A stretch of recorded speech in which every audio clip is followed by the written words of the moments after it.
avoir un bon dessous. Et on a cette information qu'on met à la disposition des membres de la Chambre. Donc, on est en même temps une bibliothèque, on peut en même temps être un centre de recherche d'information. Donc, c'est ça les apports, c'est faciliter les contacts que nous pouvons vous avoir.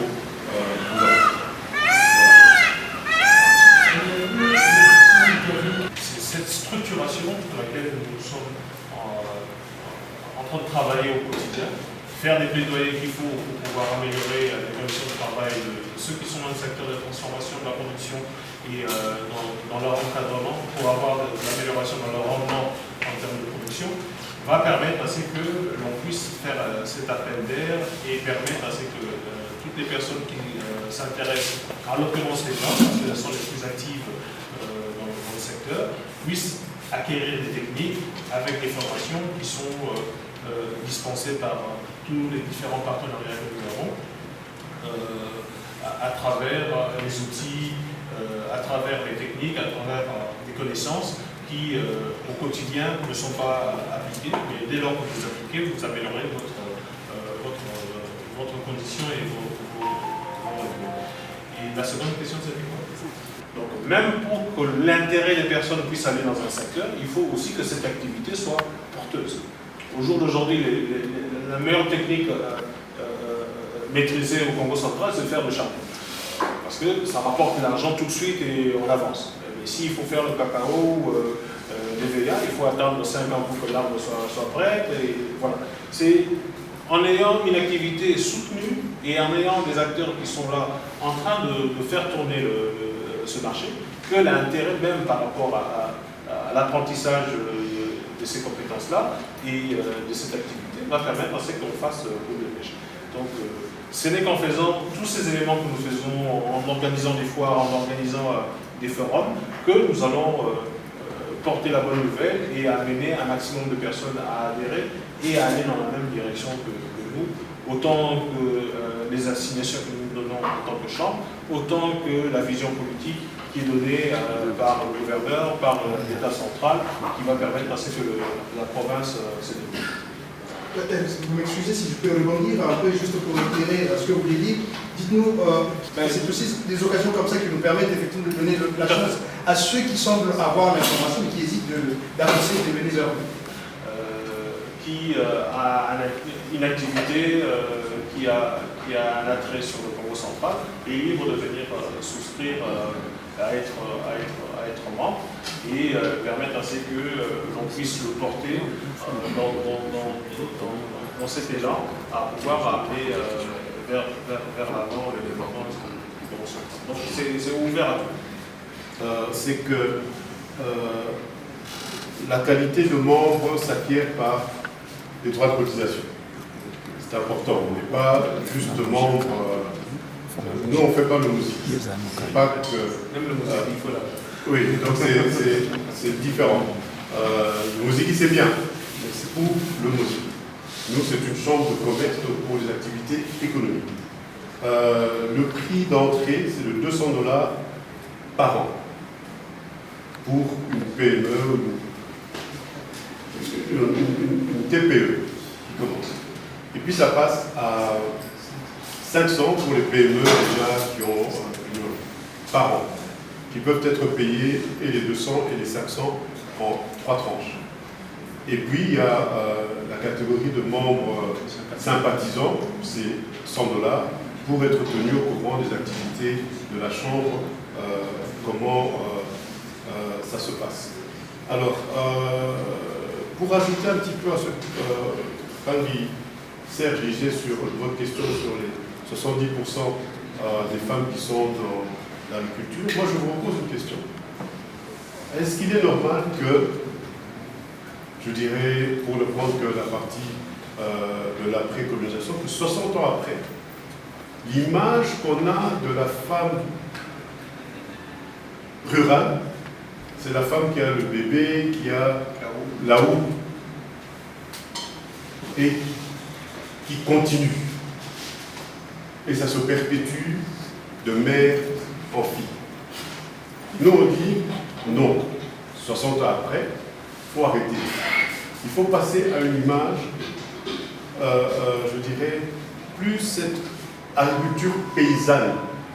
Mais c'est pour ça que nous proposons l'agro-industrie. C'est-à-dire que ces femmes-là qui travaillent aujourd'hui, il faut leur apporter des équipements, les regrouper dans des coopératives pour qu'elles aient une production suffisante. Et alors, ces productions peuvent aller vers un centre de transformation.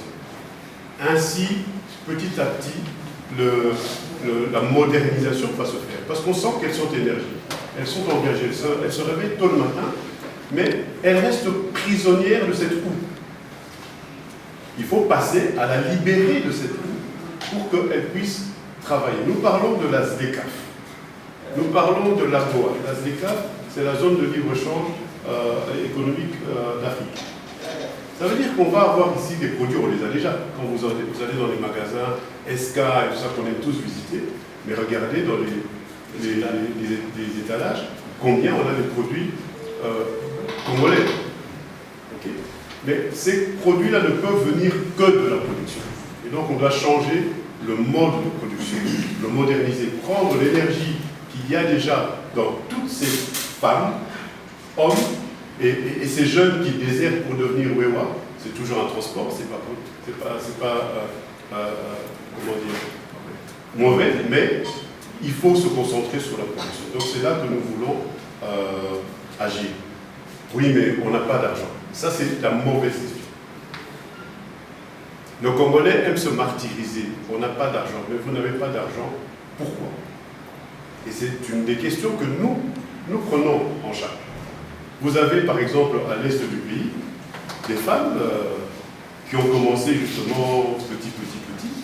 Elles ont été accompagnées par une banque, elles ont créé des coopératives. Aujourd'hui, elles exportent et du thé et du café, je dis bien exporter, aux États-Unis. Mais là, elles n'y sont pas arrivées seules. Il a fallu que quelqu'un qui a un niveau de contact et d'information un peu plus élevé pour leur dire, mettez-vous ensemble, et moi je suis crédible au niveau de la banque, en tant qu'association Chambre de commerce et d'industrie du Congo central, je voudrais vous présenter ce groupement de dames, je voudrais vous présenter ces coopératives, je voudrais vous présenter, est-ce qu'il y a moyen? Ah mais oui, mais ils ont tel défaut, ils n'ont pas d'état financier, ils n'ont pas... Nous aidons à structurer, le mot qu'a parlé, nous aidons à structurer pour que ces personnes soient accessibles au crédit. Voilà un petit peu ce que nous apportons. C'est Dorcas Mutumba, journaliste à la radio catholique du Centre. Je voulais juste savoir, parce que j'ai venu d'entendre là que la Chambre a deux volets, volet syndical et puis volet commerce. En fait, il y a un problème de taxe qui dérange un peu l'entrepreneur. En tant que syndicaliste, qu'est-ce que vous pouvez faire par rapport à des taxes exorbitantes qui fatiguent un peu les entrepreneurs? Par exemple, un entrepreneur qui gagne par exemple 100 francs, mais il est obligé de payer la taxe des 100 francs qui est au-delà de ce qu'il gagne. Qu'est-ce que la Chambre des commerces peut faire par rapport à ça? Mais je vous apprends que, et voilà encore un exemple type pourquoi la Chambre fait partie de la fête qui est important. Nous avions eu une réunion, une table ronde des PME, auquel assistait le ministre des Finances, le ministre de l'Industrie, le ministre du Commerce extérieur, le ministre du Plan et le ministre Finances et PME. Le ministre des Finances a annoncé qu'il y a toute une série de taxes sur le plan national qui vont être supprimées. La taxe, elle est importante. Il y a une superposition de taxes parce que vous devez savoir qu'il y a 265 taxes possibles qui existent au niveau du pays et on doit passer à la suppression parce qu'il y a des taxes sans contrepartie et des taxes qui se superposent. Donc ça, c'est important à savoir. Mais je répète, nous encourageons tout entrepreneur à payer ses taxes. Et puis nous pouvons exiger que ces taxes payées, on puisse voir quel est le travail que fait l'État en matière d'infrastructure, routes, etc. On ne peut pas dire on retient les taxes tant que vous n'avez pas fait ça. Donc les taxes, il faut les payer. Maintenant, il y a des taxes qui sont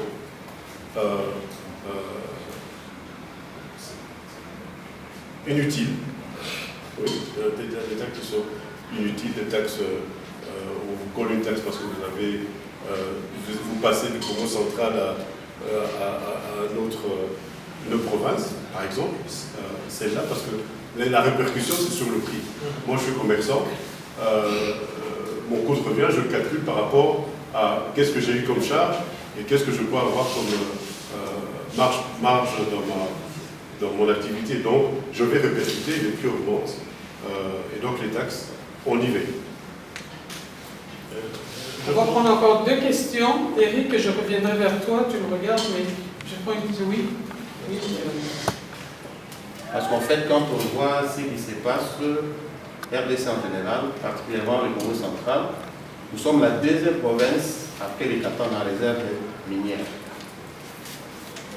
Alors si j'évoquerai cet élément, c'est peut-être en passant. Mais mon grand problème est que la majeure partie de la population de la RDC est constituée de 80%, qui sont plus paysans. Alors qu'au centre, c'est lui qui est au centre, mais qui résumant de tout ce qu'on voit, il n'est pas considéré. Je me le permets parce que c'est cette dignité-là qu'il faut reprendre. Et cela ne peut se faire que par les acteurs économiques. Ne plus accepter la facilité, la soumise. Moi, j'étais surpris qu'il y a même des friperies de chaussettes.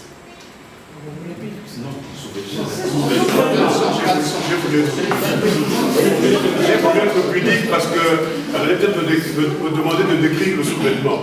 Donc, les chaussettes, vous vous rendez compte? Vous vous rendez compte?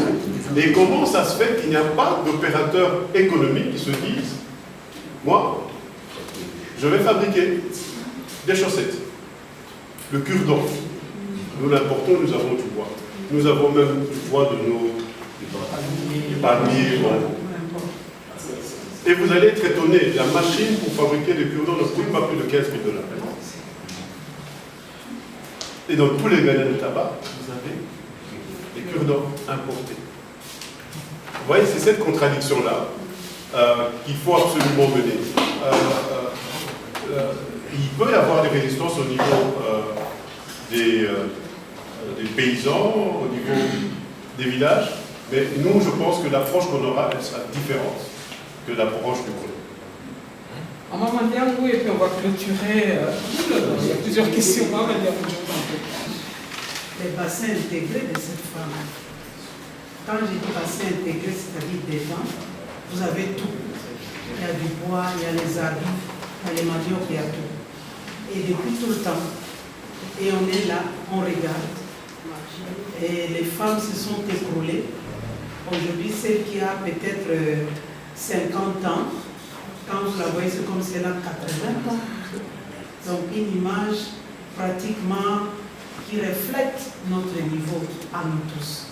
Parce que quand vous arrivez dans un village, la femme c'est le thermomètre du niveau de vie. C'est un défi, je me dis, des défis énormes pour la chambre du commerce. Parce que cette femme-là, en fait, elle est aussi commerçante. Elle exerce le commerce le plus actif, mais elle n'évolue pas. Voilà les défis qui nous attendent pour voir comment changer l'image de cette femme. Et quand j'ai parlé du bassin intégré, je me dis aujourd'hui, les bois qu'elle porte aujourd'hui, ce n'est plus les bois, ce sont des brindilles. Ça, c'est encore un défi. Et il y en a même, quand vous voyez qu'il y a un bassin qui n'a pas ces bois, ce sont les babouches isées qu'elle va utiliser pour faire la cuisson des aliments. Donc des défis énormes. Voilà encore une nourriture saine et elle va polluer ça parce qu'elle utilise des babouches pour préparer. Et si on arrive à emballer cette femme dans le rythme du développement, on peut changer, on peut booster. Et il y a la formation, il y a aussi la sensibilisation à grande échelle. Parce que pour changer la mentalité, c'est une lutte. Mais il faut s'y mettre. Ce qui me flatte, c'est que je me rends compte maintenant qu'il y a une génération, une catégorie qui se décide de changer l'image de cette femme. Et quand on devient nombreux sur un chemin, la victoire est certaine. Parce qu'on en pense là. Et le fait qu'on commence à penser, on s'est dit on peut réussir. Et je vais ajouter à ces défis-là, vous voyez l'aspect de la chambre de commerce que vous avez évoqué, la chambre, l'axe syndical. C'est très important parce que quand on va plus loin, on va se rendre compte que les gens refusent les taxes parce qu'ils ne savent pas ces taxes servent à quoi. Et là, je fais appel à la redevabilité. C'est encore toute une culture. Et nous puissions arriver à comprendre que je donne la taxe parce qu'au retour, il y a des actions concrètes. Et quand on est syndicat, et on doit s'atteler là-dessus pour comprendre, parce que vous avez dit, on doit sortir de ces groupuscules. On évolue en solo. Et quand on arrive en groupe, dans le réseau, les informations se partagent. Et ceux qui partagent les informations évoluent. Donc, nous avons besoin aussi que cet aspect soit pris en compte, la redevabilité. Il faut que la population soit éduquée à cette redevabilité. Nous venons à une réunion, nous rentrons, nous allons rendre compte. Nous allons en parler, soit dans les réseaux sociaux, soit dans des groupuscules, pour que l'information aille de très loin. Et ce qui fait que si on se met ensemble pour un but noble, et on doit réussir. Voilà ce qui m'a un peu flatté, tout en sachant qu'il y a des grands défis à relever. C'est Madame la maire de Clermont. Serizov Asbel. Comment? Serizov Asbel. Serizov. Oui.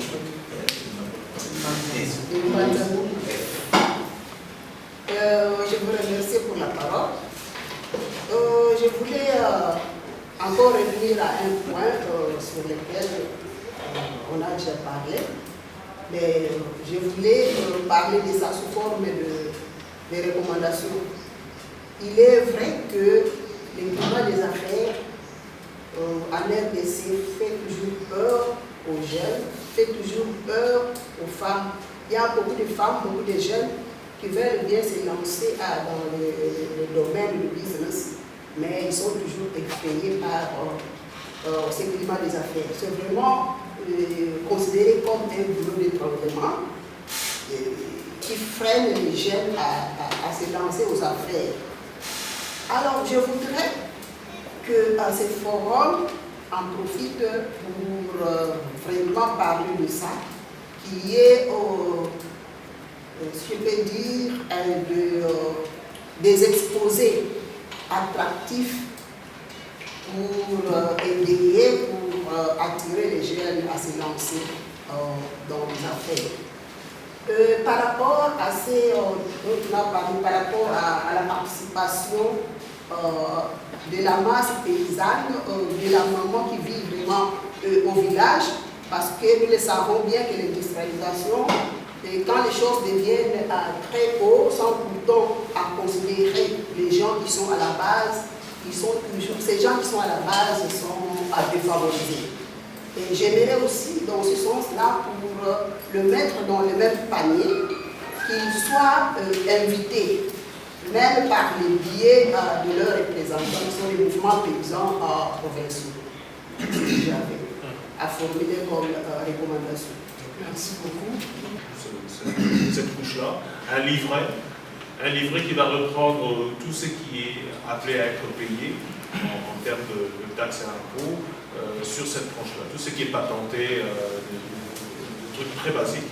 Comme ça, aucune autorité fiscale ne pourrait faire prévaloir une taxe qui vient de 78 alors qu'elle n'existe plus, et permettre à ce que chacun sache exactement et à quelle hauteur payer. Des fois, on fouille les taxes en se disant que ça coûte cher, alors qu'il faut juste payer, je dis n'importe quoi, 2000 francs par jour pour avoir une table de marché, qu'on va venir vous réclamer 10 000 par mois, alors que ce n'était pas le cas.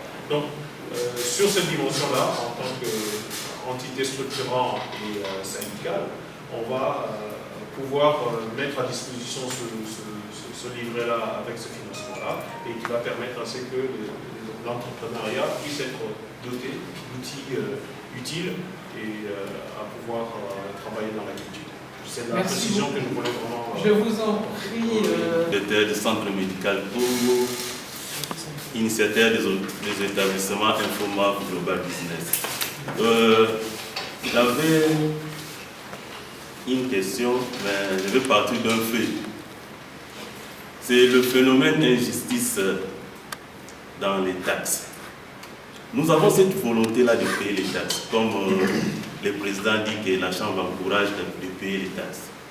Mais nous remarquons sur terrain une injustice qui nous freine parfois à aller de l'avant. Vous savez que tous ces expats-là sont censés payer la TVA. Mais vous allez voir tous ces mamans qui partent acheter des histoires là-bas chez eux, ils vendent même des stylos sans facture, ils vendent des congélateurs avec des bouts de papier que leurs agents font juste congélateur 630 litres, vous allez vous donner là-bas et on ne voit aucune facture de la TVA. Mais nous, si nous voulons passer de l'échelon de PME ou aux grandes entreprises, nous serons obligés d'établir des factures tout conforme. Vous allez voir, les agents de la DGI vont circuler pour voir est-ce que vous établissez des factures, est-ce que vous faites ceci. La fois passée, il y avait une matinée fiscale avec les deux PD de province qui nous avaient dit si vous remarquez tel, il faut dénoncer. Moi-même, j'ai dénoncé à un agent de la DGI qui m'a dit que ces gens-là sont gérés par Kinshasa.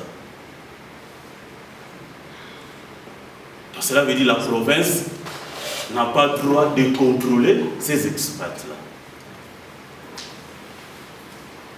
Comment je vais chercher, moi, à monter de niveau, à présenter mes revenus pour payer plus que l'expat qui est à côté de moi? Et là où il y a les grands enjeux, c'est une discussion qui est déjà entamée avec le gouverneur, par exemple, sur la localisation du siège social. Vous avez votre siège social, je suppose, ici dans le Congo central, et donc vous êtes assujetti aux taxes et aux impôts dans la province. Alors, quand les agents du fisc viennent vous dire non, eux ne sont pas assujettis ici, c'est Kinshasa qui paye, c'est un grand problème parce qu'ils payent à Kinshasa, parce que les revenus du Congo central sont touchés. Les revenus fiscaux du Congo central sont touchés. Donc, nous avons un débat sur ce point-là. J'espère qu'il pourra aboutir. Mais le piège, c'est que vous allez vous enfermer, ne pas payer les taxes, ne pas payer vos impôts, et donc vous allez disparaître. Vous allez disparaître de la carte économique. Celui dont vous parlez, il est peut-être millionnaire, mais il n'est pas dans une banque, il va continuer à progresser dans l'informel à ce niveau-là. Donc s'il est millionnaire, il ne deviendra jamais milliardaire.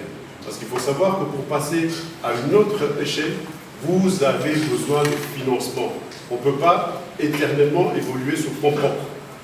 Donc, il faut faire attention à cela. Et puis la conséquence justement du fait que d'autres sont, disons, ils prétendent être taxés à Kinshasa, c'est-à-dire qu'on leur dit n'allez pas poser la question à ceux-là, vous restez la seule cible. Vous voyez, donc toute l'administration fiscale se déverse sur ceux qui existent. Et chaque année, il y en a de moins en moins, et vous en avez de plus en plus. Si vous étiez 100 et que vous devenez, vous êtes à 50 cette année, ben les 200 d'agents, c'est sur vous. Okay? Donc, c'est pour ça que nous voulons entreprendre cette démarche syndicale. Pourquoi vous n'avez jamais pensé à recourir à l'ANAPI? Les circuits fermés. Voilà. Il faut, comme Matthieu 7,7 dit, le problème c'est cela. Parce que vous voyez ces entreprises étrangères, pour ne pas catégoriser une communauté, bénéficient tous du code des investissements. Et le code de l'investissement, on pense, quand on parle d'investissement, on pense qu'il faut $1 million, etc. Le code des investissements commence à partir de 50 000. Vous avez certains bénéfices liés à cela. Donc, ce que nous allons proposer, c'est pourquoi ne pas former au sein de la Chambre, par secteur, des centrales d'achat. Vous êtes dans l'électroménager, vous êtes dans les top, vous pouvez aller à Dubaï, vous demandez le prix de la tonne, c'est une expérience que j'ai faite dernièrement. Le prix de la tonne à Dubaï est le même que la tonne ici à Kinshasa. Je dis, comment vous avez le même prix que Kinshasa? Je ne sais pas, il faut regarder. J'ai fait deux, trois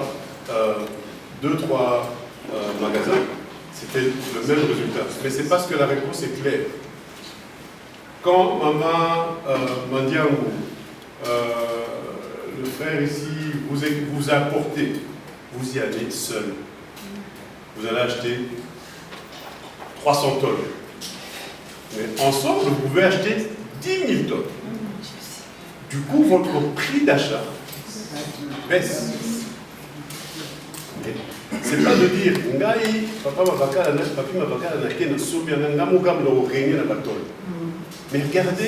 vous regardez le commerce de coin en coin, il y a des tonnes partout. Ça vient d'un seul importateur. Vous regardez même ici à KPC, vous pouvez trouver les mêmes magasins avec des noms différents, mais l'importateur est unique et il distribue maintenant dans un réseau qu'ils ont mis en place.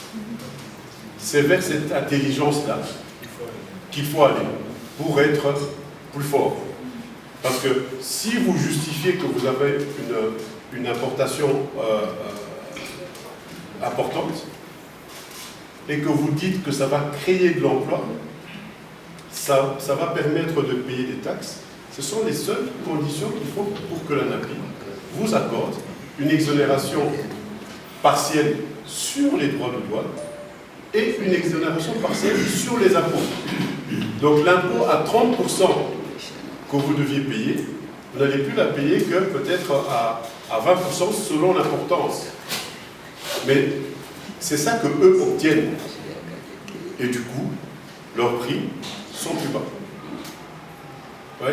Donc, c'est ces réflexions-là que nous, au niveau de la Chambre, on veut apporter cette expérience-là pour canaliser les uns et les autres. Et la Chambre a plusieurs secteurs. Quand on parle d'administrateurs, c'est dans plusieurs secteurs. Monsieur tout à l'heure a parlé de mines et puis il a esquivé comme si les mines c'était une malédiction pour le Congo central. Il n'a même pas osé aller plus loin, mais nous avons monsieur Michael Hugo qui s'occupe des mines. Et nous avons des richesses minières. Nous avons des richesses minières, mais si vous allez au carré minier, au cadastre minier, on vous dira les carrés miniers sont déjà pris. Mais pris pourquoi s'il n'y a rien d'important? Parce que Bissomoro, pas tout au fan de Liamo, tu éviter, tu même pas s'en intéresser. Donc, vraiment, venez participer. C'est pas notre affaire à nous qui sommes devant, c'est notre affaire à tous. À quelque niveau que vous soyez, vous pouvez participer, voir Lona Chantal qui est ici beaucoup plus en charge de Congo central. Et venez, dites, bon voilà, je voudrais participer mes $200 à mon bonheur d'un côté, et je vais y aller par étapes. On est ouvert. La question du nombre, quelqu'un a posé la question du nombre, c'est justement ce nombre-là qui fera que, en tant que chambre syndicale, si nous disons nous avons 1000 membres, et nous pensons que cette taxe-là n'est pas bonne. Et nous pensons que, au niveau de nos 1000 membres, nous allons mettre un moratoire pour l'application de cette taxe. C'est ce que la FEC fait. Il peut y avoir une décision et la FEC écrit pour dire nous pensons que. Mais nous pouvons le faire ici aussi, dans la province. Donc, rejoignez-nous le plus possible. Les journalistes ne veulent pas dire que Bino Bota vous aura d'informations, mais il faut aussi, parce que vous êtes aussi collecteur d'informations. Donc apporter aussi des informations pour que nous puissions améliorer, peaufiner les stratégies et que nous soyons efficaces dans notre action.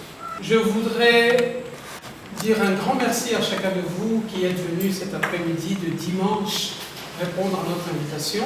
Je voulais terminer sur ce que le président venait de dire, et puisqu'il l'a dit, moi, en tant que secrétaire général au Congo central, j'attends que vous veniez adhérer.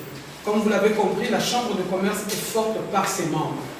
Si nous sommes nombreux, ensemble, nous ferons de grandes choses. Ce rêve que nous avons eu, partager avec vous fera que cela devienne réalité.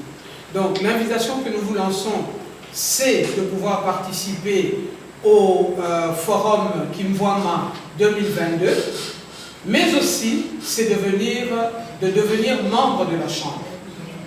Devenez membre de la Chambre. Quelqu'un avait dit lorsque nous étions avec madame d'ailleurs récemment à l'Université Congo où nous réfléchissions toujours sur le développement de la province du Congo central, quelqu'un avait dit que la communauté Congo a fait trois grandes choses auxquelles parfois nous ne faisons pas très attention. La première, c'est d'avoir lancé le combat pour l'indépendance du Congo. La deuxième chose, c'est d'avoir créé la première université communautaire. Et la troisième chose, c'est d'avoir créé la Chambre de commerce. Parce que si nous avons été sur le plan, politique, nous avons également été sur le plan de la connaissance parce qu'on s'est rendu compte qu'une indépendance, pour réellement transformer le pays indépendant, il faut qu'il y ait des gens compétents. Rendez-vous donc avec vous le 17 ici pour que nous puissions lancer le deuxième forum de la Chambre de commerce. Pour tous ceux qui ont besoin d'informations, nous sommes là, nous allons donner l'information au président. Je voudrais que chacun, pour que vous sachiez devant qui vous aviez parlé, que chacun peut-être lorsque nous terminons dise un peu de quelle institution, de quel organisme il est. Comme ça au moins vous verrez qu'il y a beaucoup de membres. Et je voulais aussi dire pour le camarade Mavakala. Le camarade Mavakala, c'est l'un des premiers que nous avons contacté parce que nous connaissons sa force. Que nous avons contacté pour qu'il soit membre de la Chambre. Votre question me fait dire que venez dans la Chambre. Nous allons ensemble résoudre ces problèmes qui se posent au quotidien.